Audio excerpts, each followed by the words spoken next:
खरं तर आपण म्हणतो की देश से है प्यार तो हर पल ये कहना चाहिए, सिलसिला ये बाद मेरे यूं ही चलना चाहिए, मैं रहूं या ना रहूं भारतीय रहना चाहिए। अध्यक्ष महाराज, त्यानंतर अध्यक्ष महाराज आज पुन्हा मी चर्चा उपस्थित करतोय।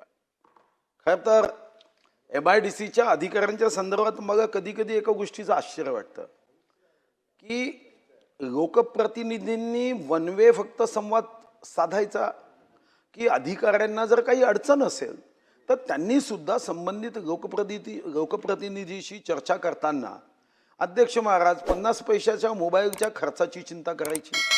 काटकसर राज्य सरकार करू शकते, पण इतकी काटकसर अध्यक्ष महाराज की 50 पैशाचा फोन लावून जर काही अडीअडचणी असेल तर त्या दूर करण्यामध्ये मागे राहायचं। देशाची प्रगती, देशाचा विकास, राज्याची प्रगती, राज्याचा विकास ही फक्त माननीय मुख्यमंत्री आणि माननीय पंतप्रधान मोदी यांची जबाबदारी आहे का अध्यक्ष महाराज?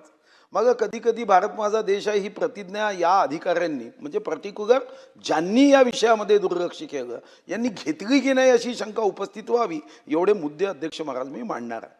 खरं तर आपण म्हणतो की देश से है प्यार तो हर पल ये कहना चाहिए, सिलसिला ये बाद मेरे यूं ही चलना चाहिए, मैं रहूं या ना रहूं भारतीय रहना चाहिए।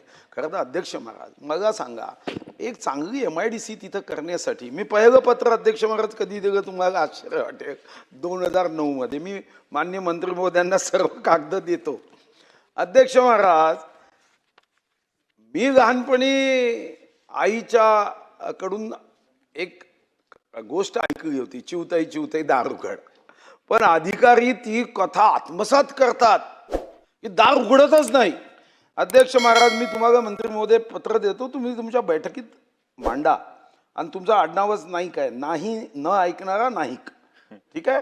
त्यामुळे तुम्ही नाही ऐकायचं नाही, ते काही सांगतील आपण नाही ऐकायचं। अध्यक्ष महाराज, मी खरं एक पहिलं पत्र 2009 ला दिलं। अध्यक्ष महाराज, 20 मार्च 2010 प्रादेशिक अधिकाऱ्यांनी पत्र दिलं की या संदर्भामध्ये MIDCच्या स्थापनेसाठी प्रस्ताव सादर करा। बरं, माझी एक सवय होती जी आता तुटली, मी इतका मागे लागायचो अध्यक्ष महाराज, पण आता कमी झाली, पुन्हा मला ती जुनी सवय आत्मसात करावी लागेल। मग दुसरं पत्र 23 जुलै 2010 याच्यामध्ये महाव्यवस्थापक भूसंपादन जागेचा प्रस्ताव प्रादेशिक अधिकारी नागपूर यांच्याकडून प्राप्त होताच कार्यवाही केली जाईल। मग तिसरं 29 जुलै, हे माझी पत्र नाही, तिकडून आलेली, माझी तर खूप पत्र आहे।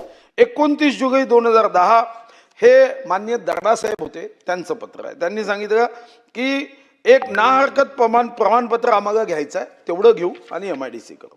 मग 16 ऑगस्ट 2010चं पत्र की मौजा कोसंबी रीट या संदर्भामध्ये 7/12 व गाव नकाशाची प्रत आपल्याकडे सादर करा, चिवताई दार उघड।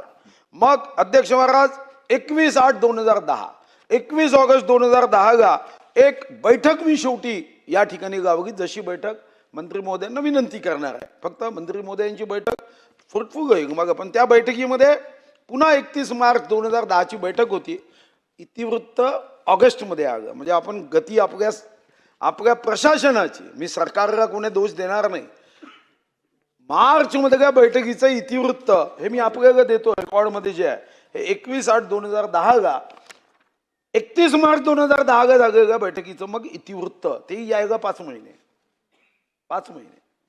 आणि त्याच्यामध्ये पुन्हा सांगितलं की पोंभुर्णा येथे 200 हेक्टर औद्योगिक क्षेत्राऐवजी किमान 500 हेक्टरचा विचार व्हावा। म्हणजे 200ची तर केलीच नाही, पण एखादा माणूस गेला की नाश्ता करा, नाही नाही तुम्ही पंचपक्वान्याचं जेवण घेऊन जा, हेही नाही तेही नाही, असं अध्यक्ष महाराज झालं। मग 20/9/2010 पुन्हा एकदा प्रादेशिक अधिकाऱ्यांनी एक NOC साठी प्रमाणपत्र पाठवलं। मग पुन्हा अध्यक्ष महाराज कोणाच्या सुपीक डोक्यामध्ये नापीक कल्पना आली, त्यांनी काय केलं अध्यक्ष महाराज की या संदर्भामध्ये नदी पासून 300 मीटर ही जागा आहे की नाही हे तपासायचा पुन्हा एकदा प्रयत्न। बरं, मोजायला काय लागते 300 मीटर? आता तर Amazonमध्ये अशा मशीन्स आहे की एका मिनिटात मोजता येते, पण अध्यक्ष महाराज ठीक आहे, मी असं समजतो की 2010 मध्ये Amazon नव्हतं, तरी 300 मीटर नदीसाठी त्यागा। मग शेवटी मी त्रासून मग नंतर नारायण राणे साहेबांना 2011 मध्ये तेव्हा ते उद्योगमंत्री होते, त्यांना पत्र पाठवायला सुरू केली. मग 1 2 3 4 5 6 7 8 9 10 पत्र गेल्यावर त्यांचा 11व्यांदा मला निरोप आला की तुम्ही पत्र पाठवू नका, मी हे काम करतो. विश्वास ठेवला, कारण शेवटी नावच नारायण आहे, त्याच्यावर विश्वास नाही ठेवला तर आपण काय करू शकतो अध्यक्ष महाराज, आणि म्हणून विश्वास ठेव. मग काही झालं नाही, मग पुन्हा सुरू केलं. मग मी कपास सूचना मांडली अध्यक्ष महाराज, कपास सूचना 214 20 जुलै 2012, आणि या संदर्भात रिव्हर पॉलिसी बाबतचा अहवाल अजून पाटबंधारे विभागाकडून येणे आहे, असं पुन्हा एक साचेबंद उत्तर, कदाचित आपल्याकडे पेस्ट करण्याची सवय लागली आहे, ते उत्तर आलं. मग पोंभुर्णा MIDC साठी पुन्हा 23 जुलै 2013, म्हणजे हा मी जुना कालावधी सांगतोय, जो माननीय मंत्री महोदय हे कागद मी, तुम्ही बाजूलाच आहे त्यामुळे हे थ्रू देत नाही, आपल्याला डायरेक्ट देतो, नाही तर पद्धत अध्यक्षांच्या थ्रू द्यायची आहे. आता माझी विनंती काय अध्यक्ष महाराज, माननीय मंत्री महोदय अतिशय युवा आहे, अतिशय कार्यक्षम आहे, माझ्या मनात दूरपर्यंत शंका नाही, कारण विदर्भाचे असल्यामुळे ते कार्यक्षम आहेच, याबद्दल काही कोणाला सर्टिफिकेटची आवश्यकता नाही, विदर्भाचा प्रत्येक माणूस कार्यक्षम असतो, याबद्दल माझ्याही मनात शंका नाही.